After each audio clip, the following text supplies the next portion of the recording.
There are images that strike us with such force they become etched in our collective memory, icons that transcend time, culture, and language. The Vitruvian Man stands among these immortal symbols, a seemingly simple sketch on aging parchment, a nude figure with limbs extended, contained within perfect geometric forms. Simple, perhaps at first glance, yet profoundly mysterious. What compelled Leonardo to create this particular image? What secrets lie within its careful measurements? Is it merely an anatomical study, or does it hold the key to something far more profound? Leonardo da Vinci wasn't just a painter or inventor, he was a visionary. A man who perceived reality as an intricate tapestry of science, philosophy, mysticism, and artistry. Each stroke of the Vitruvian Man serves as a doorway to concealed wisdom, a silent challenge to those brave enough to look deeper. What message was Leonardo trying to convey through this drawing?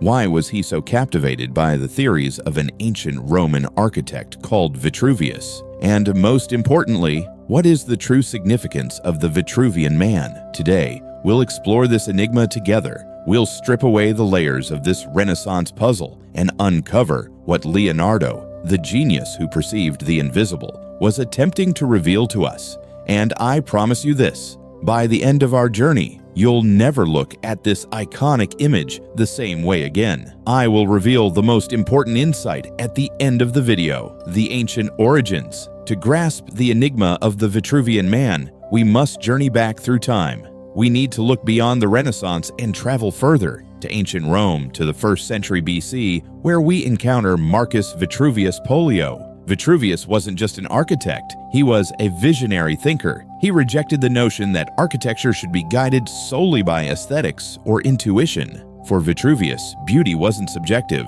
it was mathematical, a reflection of the universal laws that orchestrate the cosmos. In his influential work, De Architectura, Vitruvius declared, "No temple can be considered harmonious unless its proportions follow those of the human body."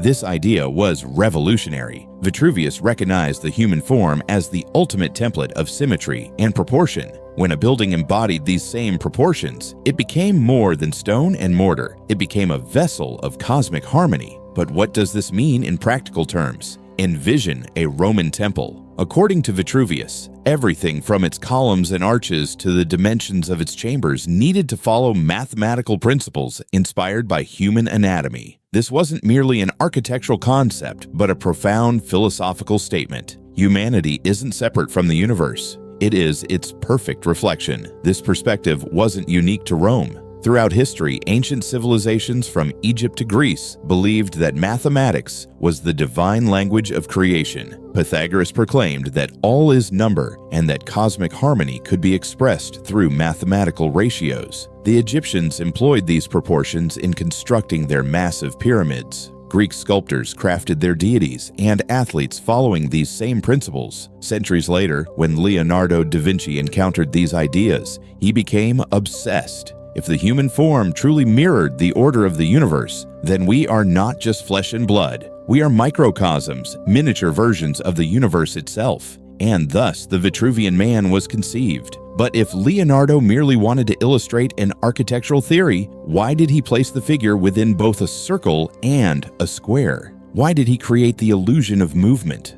What was he really trying to tell us? These questions lead us deeper into the mystery, where we begin to decode the geometric secrets hidden within this extraordinary drawing. The geometric code. If there's one thing we know about Leonardo, it's that nothing in his work was accidental. Every element of the Vitruvian Man carries deep significance, and perhaps the most crucial aspects are precisely those geometric shapes, the circle and the square. In both esoteric traditions and philosophical thought, these two forms represent fundamental cosmic principles. The square symbolizes the material realm, the physical world, what is earthly, tangible, and bounded.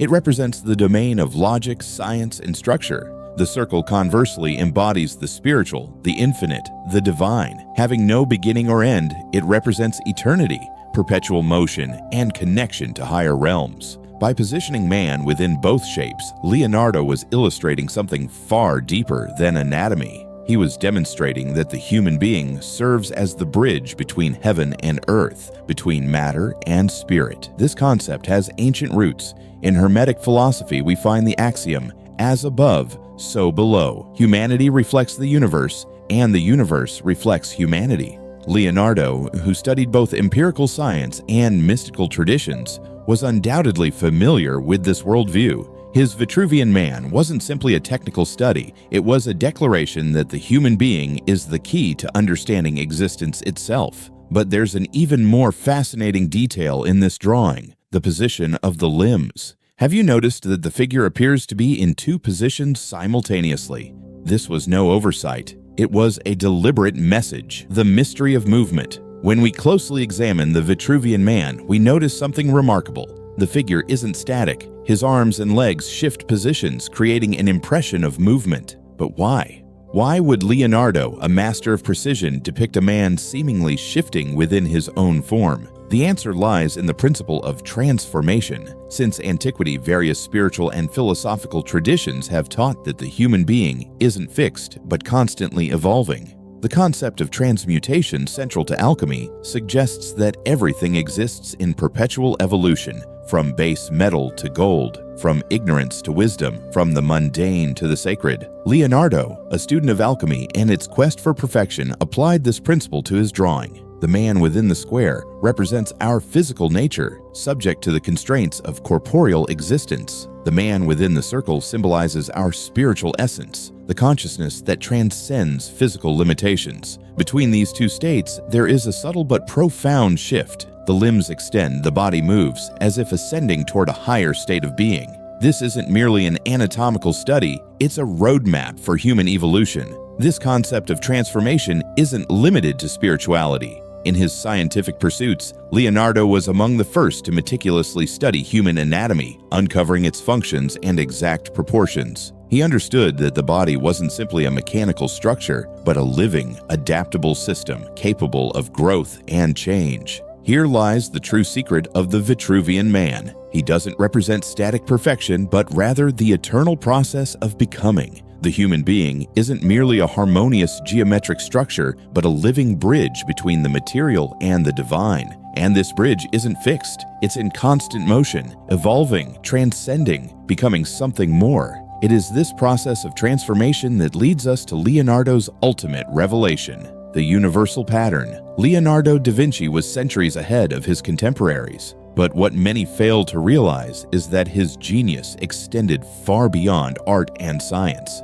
He was one of the earliest Western thinkers to attempt to unify technical knowledge, philosophy, spirituality, and the search for meaning. The Vitruvian Man, far more than an anatomical study, stands as evidence of this intellectual quest. Contemporary research has revealed that the proportions Leonardo established apply not only to human anatomy, but to the development of all life. The ratios and measurements found in the Vitruvian Man appear in the branching patterns of trees, in the arrangement of flower petals, in the spiral of the nautilus shell, and even in the orbits of planets. This reinforces the idea that Leonardo wasn't simply drawing a man. He was attempting to unveil the hidden pattern of existence itself. The legacy of the Vitruvian Man isn't merely artistic or mathematical. It's a key, a code that reminds us that we are part of something vastly greater, something that resonates within every human being and within the very fabric of the cosmos. Leonardo may not have left an explicit explanation of its true meaning, but perhaps that was intentional. Perhaps his greatest lesson is that the search for truth isn't found in external sources, books, drawings, or theories. It's found within us. And here is the most important insight I promised. The Vitruvian Man isn't showing us what we are, it's showing us what we can become. It's not a portrait of humanity as a static creation, but as a dynamic process of becoming. The figure isn't trapped within the circle and square, it transcends them both. It shows us that we exist simultaneously in multiple states of being, and that our greatest potential lies in conscious evolution. Leonardo's masterpiece isn't just a drawing, it's an invitation to recognize our unique position in the cosmos as beings capable of bridging worlds, of understanding both the mathematical precision of the square and the infinite potential of the circle. The Vitruvian Man isn't just an icon, it's a mirror. And when we look deeply into it, we don't just see Leonardo's genius. We see ourselves, poised between earth and heaven, between limitation and possibility, between what we are and what we might become. This is the hidden truth of the Vitruvian Man. Not simply a study of proportions, but a roadmap for human potential. Not just a scientific illustration, but a spiritual declaration. Not just a drawing, but a vision of what it means to be fully human. And that, perhaps, is Leonardo's greatest legacy. Not just showing us the world as it is, but as it could be. Not just revealing the proportions of the human body, but unveiling the infinite potential of the human spirit.